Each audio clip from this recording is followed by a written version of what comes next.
राधे राधे सभी को, हरे कृष्णा। तो चलिए फटाफट से पढ़ते हैं निर्जला एकादशी की व्रत कथा। तो आप सभी को निर्जला एकादशी की बहुत बहुत शुभकामनाएं मेरी तरफ से, मेरे प्यारे से लड्डू गोपाल की तरफ से आप सभी को श्री राधे। तो चलिए फटाफट से पढ़ते हैं कथा। तो उससे पहले हाथ में अपने फूल ले लीजिए। कथा पढ़ते टाइम हम हाथ में फूल ले लीजिए, तिल ले लीजिए और तुलसी पत्ता ले लीजिए। एकादशी में चावल का यूज़ नहीं होता है। और फिर तो ये निर्जला है, तो इसमें तो निर्जला से ही पता चल रहा है कि निर्जला। तो अगर आपसे निर्जला व्रत रहा जाता है तो आप ज़रूर से रहिए, क्योंकि जितनी भी 24 एकादशी हैं उनमें से सबसे बड़ी एकादशी मानी जाती है और सबसे श्रेष्ठ मानी जाती है। तो अगर आप रह सकते हैं तो निर्जला रहिए, नहीं तो आप जैसे नॉर्मल एकादशी फलाहार रहते हैं वैसे आप रहिए। तो मैंने निर्जला रखा है। और मैं विष्णु जी से ये भी कहता हूँ कि अगर मेरे से रहा जाएगा जब तक निर्जला, मैं तब तक निर्जला करूँगा। अगर मेरा शरीर नहीं काम करेगा तो मैं जल ग्रहण कर लूँगा। मैं कोई ऐसा संकल्प नहीं लूँगा कि मैं निर्जला ही रखूँगा। ठीक है, तो चलिए फटाफट से कथा पढ़ते हैं। चलिए कथा पढ़ते हैं। श्रीमन नारायण नारायण नारायण, लक्ष्मण नारायण नारायण नारायण, श्रीमन नारायण नारायण नारायण, लक्ष्मी नारायण नारायण नारायण, श्रीमन नारायण नारायण नारायण। तो व्रत कथा पढ़ते हुए हाथ में फूल ले लीजिए। निर्जला एकादशी जेठ मास की शुक्ल पक्ष की एकादशी व्रत कथा। भीमसेन बोले, हे पितामह, भ्राता युधिष्ठिर, माता कुंती, द्रौपदी, अर्जुन, नकुल और सहदेव आदि सभी एकादशी के दिन व्रत करते हैं और मुझसे अन्न खाने को मना करते हैं। मैं उनसे कहता हूँ कि भाई मैं भक्ति पूर्वक भगवान की पूजा कर सकता हूँ और दान भी दे सकता हूँ, परंतु एकादशी के दिन भूखा नहीं रह सकता।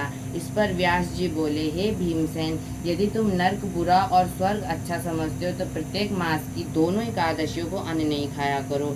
इस पर भीमसेन बोले, पितामह, आपसे प्रथम कह चुका हूँ कि मैं एक दिन में एक समय भी भोजन किए बिना नहीं रह सकता। फिर मेरे लिए पूरे दिन का उपवास करना तो कितना कठिन है। मेरे पेट में अग्नि का वास है, जो अग्नि अधिक अन्न खाने पर शांत होती है। यदि मैं प्रत्यन करूँ तो एक दिन व्रत अवश्य कर सकता हूँ। था आप मुझे कोई ऐसा व्रत बतलाएं जिससे मुझे स्वर्ग की प्राप्ति हो सके। श्री व्यास जी बोले, हे वायुपुत्र, बड़े बड़े यज्ञ महर्षियों ने बहुत से शास्त्र आदि बनाए हैं। यदि कलयुग में मनुष्य उस पर आचरण करे तो अवश्य ही मुक्ति को प्राप्त होता है। उनमें धन बहुत कम खर्च होता है। इसमें से जो पुराणों का सार उसे कहता हूँ कि मनुष्य को दोनों पक्षों की एकादशियों का व्रत करना चाहिए, उससे उन्हें स्वर्ग की प्राप्ति होती है। श्री व्यास जी बोले, हे भीमसेन, वृष और मैथुन संक्रांति के सूर्य जेठ मास की शुक्ल पक्ष की एकादशी होती है, उसका निर्जल का व्रत करना चाहिए। इस एकादशी के व्रत में स्नान और आचमन में जल वर्जित नहीं है, लेकिन आचमन में 6 मासे से अधिक जल नहीं लेना चाहिए। इस आचमन से शरीर की शुद्धि हो जाती है। इस आचमन में 6 मासे से अधिक जल मद्यपान के समान है। इस दिन भोजन नहीं करना चाहिए, क्योंकि सूर्योदय में भोजन करने से व्रत नष्ट हो जाता है। यदि सूर्योदय से मुक्त सूर्यास्त तक मनुष्य जल पान ना करे तो उससे 12 एकादशी के फल की प्राप्ति होती है। द्वादशी के दिन सूर्योदय से पहले ही उठना चाहिए। इसके पश्चात भूखे ब्राह्मण को भोजन कराना चाहिए, फिर स्वयं भोजन करना चाहिए। इसका फल 1 वर्ष की संपूर्ण एकादशियों के फल के बराबर है। हे भीमसेन, स्वयं भगवान ने मुझसे कहा था कि एकादशी का पुण्य समस्त तीर्थों के बराबर है। एक दिन निर्जल रहने से मनुष्य पापों से मुक्त हो जाता है। जो मनुष्य निर्जल एकादशी का व्रत करते हैं उनको मृत्यु के समय भयानक यमदूत नहीं दिखते। उस समय भगवान विष्णु के दूत स्वर्ग से आते हैं और उसको पुष्प विमान में बिठाकर स्वर्ग को ले जाते हैं। अतः संसार में सबसे उच्च निर्जला एकादशी का व्रत है। अतः यतन पूर्वक इस एकादशी का निर्जल व्रत करना चाहिए। उस दिन ओम नमो भगवते वासुदेवाय नमः मंत्र का उच्चारण करना चाहिए। व्यास जी के ऐसे वचन सुनकर उनसे निर्जल व्रत किया। उस एकादशी को भीमसेन या पांडव एकादशी भी कहते हैं। निर्जल व्रत करने से पहले भगवान की पूजा करनी चाहिए। और उनसे विनय करनी चाहिए कि हे भगवान, आज मैं निर्जला व्रत करता हूँ, इसके दूसरे दिन भोजन करूँगा, उससे मेरे सब पाप समाप्त हो जाएं। उस दिन एक बड़े वस्त्र से ढककर स्वर्ण दान करना चाहिए। जो आदमी इस व्रत के पहर में स्नान तप आदि करते हैं, उनको करोड़ फल स्वर्ण दान का फल मिलता है। जो आदमी इस दिन यज्ञ होम आदि करते हैं, उसका फल वर्णन भी नहीं हो सकता। इस निर्जला एकादशी के व्रत करने से मनुष्य विष्णु लोक को जाता है। जो आदमी इस दिन अन्न खाते हैं, उन्हें चांडाल समझना चाहिए, वे अंत में नरक को जाते हैं। ब्रह्म हत्यारे, मदपान करने वाले,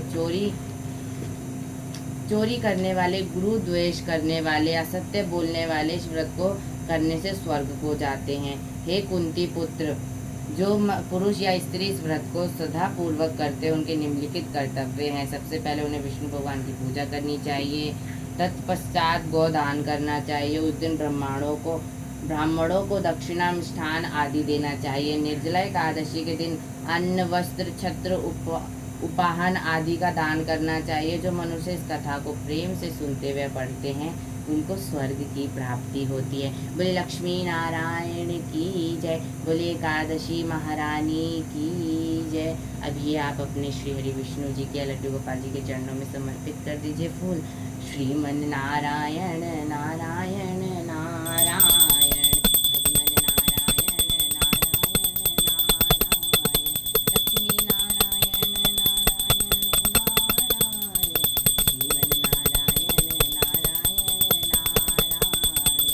बोले एकादशी महारानी की जय, बोले लक्ष्मी नारायण की जय, बोल बाके बिहारी लाल की जय, बोली राधा रानी सरकार की जय। जय श्री राधे, जय जय श्री राधे, जय जय श्री राधे श्याम।